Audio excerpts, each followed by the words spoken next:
আর কোনো ফ্যাসিবাদ স্বৈরাচারের হাতিয়ার হবে না পুলিশ। বাহিনীর সকল সদস্যকে এই শপথ নেওয়ার আহ্বান প্রধানমন্ত্রীর। শুধু রাজনীতিতে নয়, অর্থনীতিতেও গণতন্ত্র থাকতে হবে বলেছেন অর্থমন্ত্রী। বারবার সীমান্ত রক্তাক্ত করলে সম্পর্ক ভালো হবে না, ভারতকে ইঙ্গিত করে মন্তব্য রিজভির। দেখছিলেন ক্রাউন সিমেন্ট সংবাদ শিরোনাম, এবারে বিস্তারিত। বাংলাদেশে আর কোনো ফ্যাসিবাদী স্বৈরাচার যেন পুলিশ সদস্যদেরকে দেশ ও জনগণের স্বাধীনতার বিরুদ্ধে ব্যবহার করতে সক্ষম না হয়, নতুন করে সেই শপথ নেওয়ার আহ্বান জানিয়েছেন প্রধানমন্ত্রী তারেক রহমান। পুলিশ সপ্তাহ 2026-এর উদ্বোধন করে এই কথা বলেন তিনি। এছাড়াও মুক্তিযুদ্ধে মেজর জিয়া ও পুলিশের মরণপথ প্রতিরোধের বীরত্বের কথাও তুলে ধরেন প্রধানমন্ত্রী। বিস্তারিত জানাচ্ছেন জিয়া খান।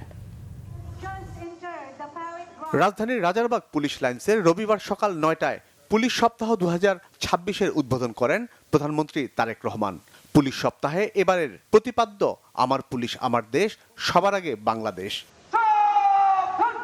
এ সময় স্বরাষ্ট্রমন্ত্রী সালাউদ্দিন আহমদ, পুলিশ মহাপরিদর্শক মোহাম্মদ আলী হোসেন ফকির প্রধানমন্ত্রীকে স্বাগত জানান। এরপর প্রধানমন্ত্রী একটি খোলা জিপে চড়ে বাংলাদেশ পুলিশের কুচকাওয়াজ পর্যবেক্ষণ করেন এবং সালাম গ্রহণ করেন। বক্তব্যে প্রধানমন্ত্রী জনগণের সাথে পুলিশকে মানবিক আচরণ করার আহ্বান জানান এবং নিজেদের স্বার্থে আর যেন কেউ পুলিশকে ব্যবহার করতে না পারে সে বিষয়ে নতুন করে শপথ নেওয়ারও আহ্বান জানান। বাংলাদেশে আর কোনো ফ্যাসিবাদ স্বৈরাচার যেন পুলিশ সদস্যদেরকে দেশ এবং জনগণের স্বাধীনতার বিরুদ্ধে ব্যবহার করতে সক্ষম না হয়। স্বাধীনতার প্রথম প্রহরেই পুলিশের রক্তে রঞ্জিত এই মাটিতে দাঁড়িয়ে আসুন আজ আমরা আবারও নতুন শপথে অঙ্গীকারবদ্ধ হই। এ সময় তিনি মহান মুক্তিযুদ্ধে মেজর জিয়া এবং পুলিশের বীরত্বের কথা স্মরণ করেন। একদিকে বাংলাদেশের স্বাধীনতার পক্ষে চট্টগ্রামে মেজর জিয়ার উই রিভল্ট, অপরদিকে ঢাকায় রাজারবাগ পুলিশের মরণপণ প্রতিরোধ। এরপর স্বাধীনতার লড়াই থেকে বাংলাদেশের স্বাধীনতাকামী মানুষের পিছিয়ে থাকার আর কোনো সুযোগ ছিল না। এমন পরিস্থিতিতে সকল পুলিশ সদস্যদেরকে রাজারবাগ পুলিশ লাইন্সে একসঙ্গে জড়ো করে রাখার পেছনে তৎকালীন রাজনৈতিক কি যুক্তি বা কৌশল কাজ করেছিল, বাংলাদেশের স্বাধীনতা এবং মুক্তিযুদ্ধ সম্পর্কে যারা এখন, এটি এখন তাদের জন্য একটি গবেষণা বিষয় হতে পারে বলে আমি মনে করি। জনগণের জানমালের নিরাপত্তা নিশ্চিতে পুলিশের ভূমিকার কথাও উল্লেখ করেন তারেক রহমান। বছরের পর বছর ধরে অসংখ্য হামলা মামলার শিকার, নিপীড়িত, নির্যাতিত অধিকার হারা মানুষ। বর্তমান গণতান্ত্রিক সরকারের সময় শান্তি এবং নিরাপত্তা চায় জনগণ।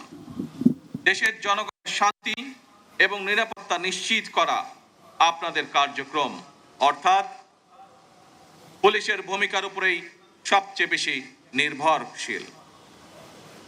আপনারা জনগণের জানমালের নিরাপত্তা নিশ্চিত করতে সাধ্য এবং সামর্থ্যের সবটুকু দিয়ে চেষ্টা করবেন, এটি আপনাদের কাছে বর্তমান সরকারের প্রত্যাশা। জাতিসংঘে পুলিশের পুরুষ সদস্যদের পাশাপাশি নারী সদস্যদের ভূমিকার প্রশংসা করেন প্রধানমন্ত্রী। বলেন, শুধু বিদেশ নয়, দেশেও জনগণের সাথে মানবিক আচরণ প্রত্যাশিত। বিশ্বের বিভিন্ন দেশে শান্তি প্রতিষ্ঠা, আইন শৃঙ্খলা রক্ষা এবং মানবাধিকার সুরক্ষায় আমাদের পুলিশ সদস্যরা পেশাদারিত্ব, সাহসিকতা ও মানবিকতার উজ্জ্বল দৃষ্টান্ত স্থাপন করেছেন। জাতিসংঘ শান্তি মিশনে নারী পুলিশ সদস্যদের ভূমিকাও আন্তর্জাতিকভাবে প্রশংসিত হয়েছে। সুতরাং শুধু বিদেশেই নয়, দেশের জনগণের সঙ্গেও পুলিশের মানবিক আচরণ প্রত্যাশিত। পুলিশ সপ্তাহের মনোমুগ্ধকর আয়োজন সম্পন্ন করার জন্য পুলিশ এবং র্যাবের সকল সদস্যদের ধন্যবাদ ও অভিনন্দন জানান তারেক রহমান। জিয়া খান, বাংলা ভিশন, ঢাকা। প্রধানমন্ত্রী তারেক রহমান বলেছেন, বর্তমান বিশ্বে প্রযুক্তিগত দক্ষতা সম্পন্ন একটি সুদক্ষ আধুনিক মানবিক পুলিশ বাহিনী ছাড়া জনগণের কাঙ্ক্ষিত সেবা নিশ্চিত করা কঠিন। রবিবার রাজেরবাগ পুলিশ অডিটোরিয়ামে পুলিশ সপ্তাহ উপলক্ষে পুলিশের কল্যাণ প্যারেডে একথা বলেন প্রধানমন্ত্রী। জানান, পুলিশকে আধুনিক ও মানবিক করার কাজ শুরু করেছে সরকার। ফ্যাসিবাদী শাসনামলে জনগণ পুলিশকে দলীয়করণের চিত্র দেখেছে উল্লেখ করে আইনশৃঙ্খলা পরিস্থিতির উন্নয়ন এবং জনগণের জানমালের নিরাপত্তা বজায় রাখা বর্তমান সরকারের সর্বোচ্চ অগ্রাধিকারের কথাও জানান প্রধানমন্ত্রী। জনগণের বিশ্বাস অর্জন এবং সেই বিশ্বাস বজায় রাখাই পুলিশের সামনে বর্তমানে বড় চ্যালেঞ্জ জানিয়ে পুলিশ ও জনগণের সম্পর্ক আইনগত ও মানবিক করারও আহ্বান জানান প্রধানমন্ত্রী তারেক রহমান। পরিস্থিতি নিয়ন্ত্রণে খুবই গুরুত্বপূর্ণ দক্ষ এবং তাৎক্ষণিক কৌশলী সিদ্ধান্ত যে কোনো পরিস্থিতি নিয়ন্ত্রণে খুবই গুরুত্বপূর্ণ ভূমিকা রাখে এবং রাখতে পারে।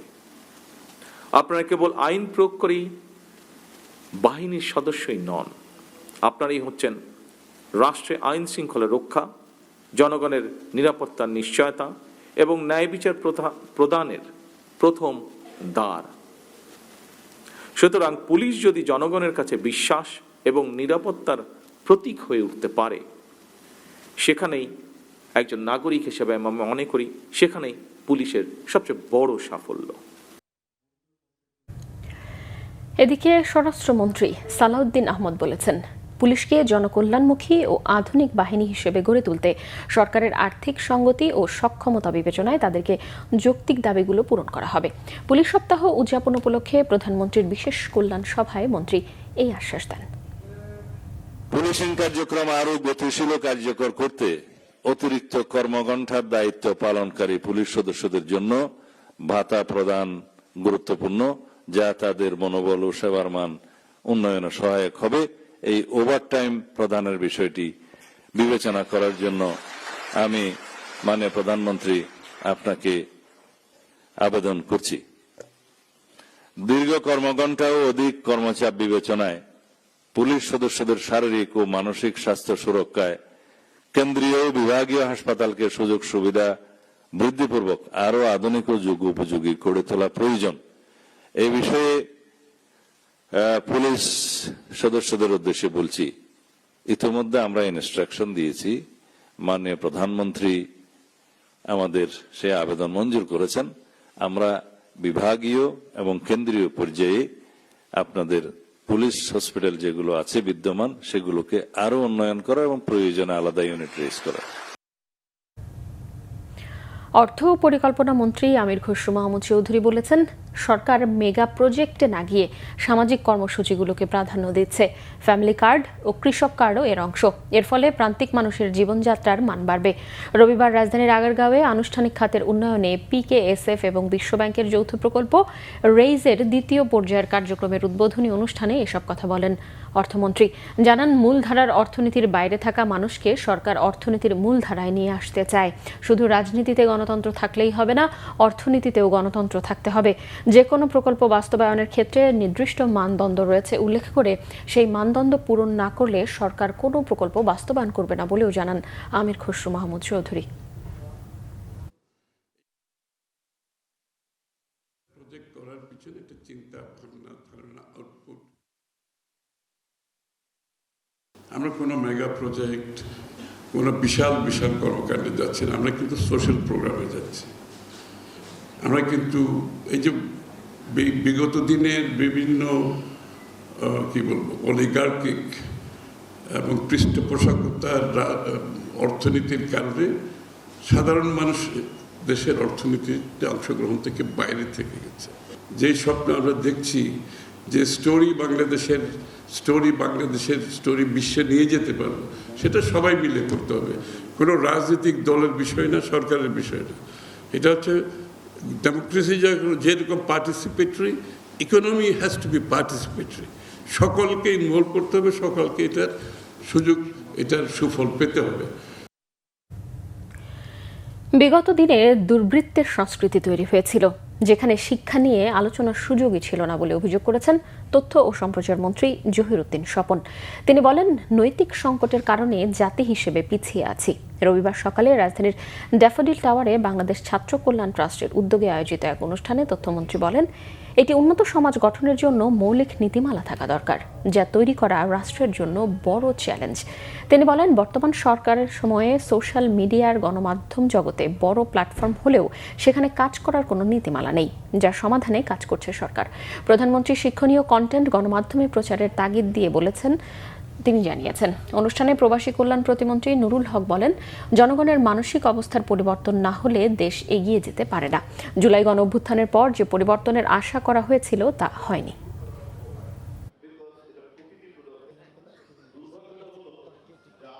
সমাজ, পৃথিবী, তার চাহিদা তৈরি হয়ে গেছে কিন্তু ডিজিটাল। এমনকি আমাদের ইন্ডিভিজুয়াল প্র্যাকটিস, আমাদের ব্যক্তিগত সংযোগ, আমাদের অর্থনৈতিক কর্মকাণ্ড, পেশাগত কর্মকাণ্ড, ব্যবসা বাণিজ্য, অর্থনীতি প্রায় কিন্তু খুব দ্রুত এটা কিন্তু ডিজিটালাইজড হয়ে যাচ্ছে। কিন্তু এরকম একটা সময়ের সঙ্গে রেসপন্ড করার জন্য রাষ্ট্রের যে পরিমাণ ডিজিটালাইজড ক্যারেক্টার থাকা দরকার, অথবা প্রজন্মকে যেভাবে খুব পরিকল্পিতভাবে ডিজিটাল লিটারেসির মধ্যে নেওয়া দরকার, বিশেষ করে গণমাধ্যমে, তা কিন্তু নাই। ভারতকে ইঙ্গিত করে বিএনপির সিনিয়র যুগ্ম মহাসচিব ও প্রধানমন্ত্রীর রাজনৈতিক উপদেষ্টা রুহুল কবির রিজভী বলেছেন, বারবার সীমান্ত রক্তাক্ত করলে সম্পর্ক ভালো হবে না। রবিবার সকালে রাজধানীর ইনস্টিটিউট অফ ডিপ্লোমা ইঞ্জিনিয়ার্স বাংলাদেশের ৪৫তম জাতীয় কাউন্সিলে এই কথা বলেন তিনি। জানান, দেশের স্বার্থে কোনো ছাড় না দিয়ে ভারতের সাথে ভারসাম্যপূর্ণ সম্পর্ক রেখে এগিয়ে যেতে চায় সরকার। সীমান্তে সহিংসতার মনোভাব থেকে বেরিয়ে দিল্লিকে বন্ধুত্বপূর্ণ সম্পর্কের দিকে এগিয়ে আসার আহ্বানও জানান তিনি। এছাড়াও জনগণের কাছে জবাবদিহিমূলক সরকার ব্যবস্থা প্রতিষ্ঠায় বিএনপি কাজ করে যাচ্ছে বলেও জানান বিএনপির এই নেতা।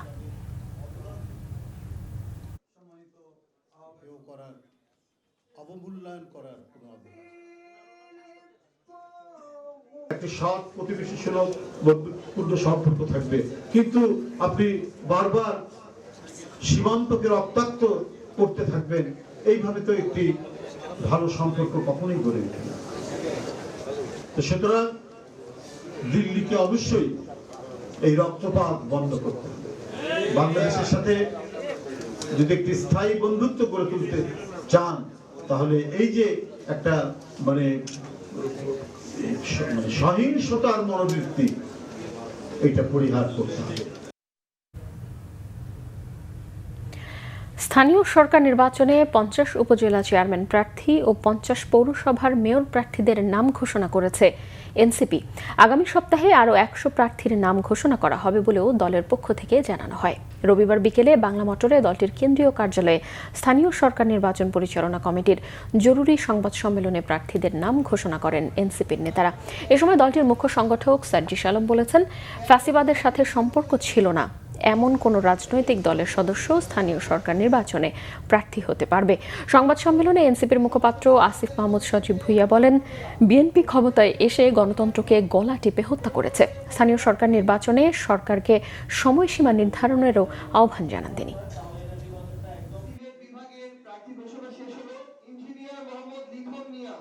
বর্তমান সরকারের সময়টা খুব কম হলেও আমরা বারবার দেখছি কূটনৈতিক ক্ষেত্রে তারা অবস্থান নিতে ব্যর্থতার পরিচয় দিচ্ছেন, এবং আমরা এবারই প্রথমবারের মতো হয়তো দেখলাম যে বাংলাদেশ কোনো একটা নির্দিষ্ট বলয়ের দিকে চোখ বন্ধ করে ঝুঁকে যাচ্ছে, যার ফলে আমরা আমাদের বন্ধুদেরকে হয়তো হারাচ্ছি অথবা সম্ভাব্য বন্ধুদেরকে হারাচ্ছি।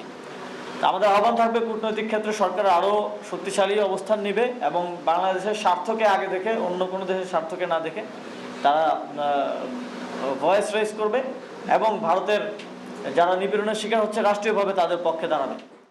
সোশ্যাল মিডিয়া ও কৃত্রিম বুদ্ধিমত্তা এআই এর এই সময়ে সন্তানদের নৈতিকভাবে গড়ে তোলাই বর্তমান মায়েদের জন্য বড় চ্যালেঞ্জ বলেছেন বিএনপি স্থায়ী কমিটির সদস্য, সমাজ কল্যাণ ও মহিলা ও শিশু বিষয়ক মন্ত্রী অধ্যাপক ডক্টর এজেডএম জাহিদ হোসেন।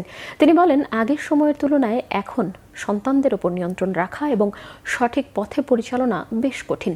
মা দিবস উপলক্ষে রাভা কনভেনশন সেন্টারে এক সম্মাননা অনুষ্ঠানে সমাজ কল্যাণ মন্ত্রী আরও বলেন, প্রযুক্তির সঠিক ব্যবহার নিশ্চিত করতে পরিবার ও অভিভাবকদের আরও সচেতন হতে হবে। আজকের এই জ্ঞান ও প্রযুক্তিকে এমনভাবে ব্যবহার করতে হবে যাতে তা সামাজিক বা পারিবারিক অশান্তির কারণ না হয়। প্রযুক্তির অপব্যবহার রোধে পরিবার থেকেই সচেতনতা গড়ে তোলার আহ্বান জানান তিনি। ইউনিভার্সাল মেডিকেল কলেজ হাসপাতালে আয়োজিত গর্ভিণী মা 2026-এর সম্মাননা অনুষ্ঠানে বিভিন্ন ক্ষেত্রে অবদান রাখায় বাংলাদেশে 11 জন সুপ্রতিষ্ঠিত নাগরিকের মাকে সম্মাননা দেওয়া হয়। এই যুগে এমন এআই সহ এমন একটি অবস্থায় আছি যে সত্যিকার অর্থে আমাদের জেনারেশন যেটি বলেন আর আগামী প্রজন্মের কথাই বলেন, তাদের অবস্থা কোন দিকে যাবে সেটি নির্ধারণ করা বা নিয়ন্ত্রণ করা এই মায়েরা যত সহজে পেরেছেন, সামনের মায়েরা এত সহজে পারবেন বলে আমার মনে হয় না। হাম আক্রান্ত হয়ে হাসপাতালে ভর্তি হওয়া রোগীর সংখ্যা আগের চেয়ে কমেছে, এমনটাই জানিয়েছে রাজধানীর হামের জন্য ডেডিকেটেড হাসপাতাল ডিএনসিসি হাসপাতাল কর্তৃপক্ষ। গত কয়েকদিন ভর্তির অনুপাত সহস্রাধিক থাকলেও আজ তা কমে 1000-এর নিচে দাঁড়িয়েছে। গুরুতর অসুস্থ রোগীদের সুস্থ করে তুলতে আপ্রাণ চেষ্টা চালিয়ে যাচ্ছে চিকিৎসক ও নার্সরা। এদিকে হামের সংক্রমণ কমাতে জোরে সোরে চলছে টিকাদান কার্যক্রম। মুহিবের রিপোর্টে বিস্তারিত। হাম সংক্রমণে মুমূর্ষু রোগীদের ভরসার জায়গা রাজধানীর মহাখালীর ডিএনসিসি হাসপাতাল। এখানে চিকিৎসা নিতে দেশের বিভিন্ন প্রান্ত থেকে ছুটে আসেন রোগীরা। এদের বেশিরভাগই শিশু হলেও প্রাপ্তবয়স্করাও আক্রান্ত হয়ে আসছেন। ডিএনসিসি হাসপাতালে গিয়ে দেখা যায় আক্রান্ত শিশুদের সুস্থ করে তুলতে চিকিৎসক নার্সদের ব্যস্ততার শেষ নেই। বিভিন্ন হাসপাতাল ঘুরে আক্রান্ত শিশুকে নিয়ে ডেডিকেটেড এই হাসপাতালে ভর্তি করতে পেরে অভিভাবকরাও কিছুটা স্বস্তিতে। তবে সন্তান পুরোপুরি সুস্থ না হয়ে ওঠা পর্যন্ত উদ্বেগ কাটছে না স্বজনদের। ওর প্রথমে নিউমোনিয়া হয়েছিল শিশু হসপিটাল থেকে, শ্যামলী শিশু হসপিটাল থেকে চিকিৎসা করায়, এরপরে আবার হাম দেখা দিছে, তখন না এখানে ভর্তি করাইছে। আলহামদুলিল্লাহ অনেক ভালো আছে। আমি 7 তারিখে মাউতল আসলাম, মাউতল থেকে রিটার্ন দিয়েছে এই জায়গায় ভর্তি করছি। এখন আল্লাহ দিলে আমার বাবু সুস্থ হয়ে যায়।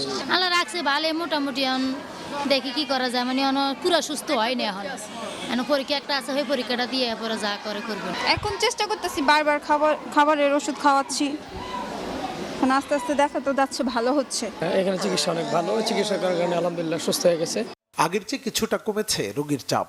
সারা দেশে টিকাদান কার্যক্রম জোরদার হওয়ায় আগামী সপ্তাহেই এই সংখ্যা আরো কমে আসবে বলেও আশা সংশ্লিষ্টদের। টিকা শুরু হয়েছে 20 তারিখ থেকে, অর্থাৎ ওই ঢাকার বাইরের রোগীগুলোর মধ্যে কমে আসতে আরো যদি হিসাব করেন তাহলে এই মাসের শেষের দিকে হয়তো কমবে ঢাকার বাইরের রোগগুলো। এখন যে রোগীগুলো মানে মৃত্যুবরণ করছেন, যে দেখছেন না যে রিসেন্টলি যে খুব রিসেন্টলি বেড়ে যাচ্ছেন, এই রোগীগুলো কিন্তু হামের ভাইরাসে আক্রান্ত হয়ে গেছেন আরো আগে। দ্যাট মিনস টিকা কার্যক্রম শুরু হওয়ার আগে প্রায় মিনিমাম 2 সপ্তাহ থেকে 3 সপ্তাহ সময় লাগছে একটা রোগী মানে হাম ভাইরাস ঢোকার পর থেকে মারা যাওয়া পর্যন্ত, এই টাইম পিরিয়ডটা যদি বলি। তো সেই হিসাব করলে কিন্তু তাহলে যে রোগীগুলো এখন মারা যাচ্ছেন, যে এত বেশি দেখছেন, সেই রোগীগুলো তো আসলে দেশব্যাপী টিকা কার্যক্রম শুরু হওয়ার আগেই হয়তো আক্রান্ত হয়েছিলেন অথবা টিকা কার্যক্রম শুরু হওয়ার সময় আক্রান্ত হয়েছেন। এদিকে ইউনিসেফের সহায়তায় হাম রুবেলার টিকাদান ক্যাম্পেইনে রাজধানীর বিভিন্ন এলাকায় ব্যস্ত সময় পার করছেন স্বাস্থ্যকর্মীরা। মুহিব, বাংলা ভিশন, ঢাকা। আসন্ন ঈদ যাত্রা নির্বিঘ্ন করতে সব ধরনের ব্যবস্থা নেওয়া হচ্ছে জানিয়েছেন সড়ক পরিবহন, নৌ ও রেলপথ মন্ত্রী শেখ রবিউল আলম। নৌ নিরাপত্তা সপ্তাহ 2026 উপলক্ষে রবিবার রাজধানীর স্কাটানে লেডিস ক্লাব আয়োজিত অনুষ্ঠানে একথা বলেন তিনি। এ সময় মন্ত্রী বলেন, নৌখাতকে এগিয়ে নিতে সংশ্লিষ্ট সকল স্তরের কর্মকর্তা কর্মচারীর মেধা, ধৈর্য ও ত্যাগকে কাজে লাগানোর বিকল্প নেই।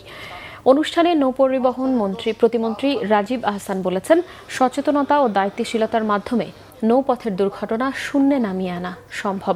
ঈদ সামনে রেখে অনুমোদনহীন ও ফিটনেসবিহীন নৌযান চলাচল বন্ধ করতে নৌ পুলিশকে নির্দেশনা দেন তিনি। ঈদ যাত্রা এবং পরবর্তীতে সারা বছরের নৌযাত্রা, নৌয়ের নিরাপত্তা, যাত্রীদের নিরাপত্তা, যানের নিরাপত্তা, নৌযান, এটা আমরা যার যার জায়গা থেকে শতভাগ চেষ্টা করে প্রতিষ্ঠিত করব। যা যা প্রয়োজন এই সেক্টরকে গ্রুমিং করবার জন্য, বিকশিত করে প্রতিষ্ঠিত করবার জন্য প্লিজ আমাদের সরকার এবং আমার দ্বার সবসময় উন্মুক্ত। কিন্তু কথাটা হতে হবে ব্যক্তি বা গোষ্ঠীর স্বার্থে না, সামগ্রিক স্বার্থে। দাবিটা হতে হবে সার্বজনীন প্রয়োজনে, রাষ্ট্রের প্রয়োজনে। ডেফিনেটলি সেটা প্রতিষ্ঠিত করবই ইনশাআল্লাহ। একটি গোষ্ঠী সারাক্ষণ নাই নাই করে আর বট বাহিনী দিয়ে সরকারের বিরুদ্ধে অপপ্রচার চালায়, মন্তব্য করেছেন ঢাকা উত্তর সিটি কর্পোরেশনের প্রশাসক মোহাম্মদ শফিকুল ইসলাম খান মিল্টন। দুপুরে রাজধানীর গুলশানে জনসচেতনতা কর্মসূচির উদ্বোধনের সময় কথা বলেন তিনি। মিল্টন আরও বলেন, এসব গুপ্ত চোরা বট বাহিনী দিয়ে বিএনপিকে হটানো যাবে না। এ সময় বর্ষাকালে এডিস মশা নিধনে সাধারণ জনগণকে বেশ কিছু নির্দেশ দিয়ে তিনি বলেন, নিজ নিজ বাড়ির আঙিনা নিজেরা পরিষ্কার রাখলে এডিস মশার সমস্যার সম্মুখীন হতে হবে না। নগর পরিষ্কার রাখা শুধু সরকারের কাজ নয়, জনগণকে নিজের দায়িত্ব পালনেরও আহ্বান জানান তিনি। জনসচেতনতা বাড়াতে বাড়ির আঙিনা পরিষ্কারের ভিডিও ও ছবি সোশ্যাল মিডিয়ায় ছড়িয়ে দেওয়ারও আহ্বান জানান প্রশাসক। পরে মশা নিধনে ব্যবহৃত যন্ত্রাংশ ঘুরে দেখেন শফিকুল ইসলাম খান মিল্টন। একটা গোষ্ঠী এখনো কিছু নাই, খোসা খোসা, তারপর আওয়াজে পাকিস্তান ইনকিলাব বলে আবার ইদানিং, তো ওরা ডিস্টার্ব করে, মাঝে মাঝে হুঙ্কার দেয়, কথা বলে, জনগণ নাই, কিচ্ছু নাই।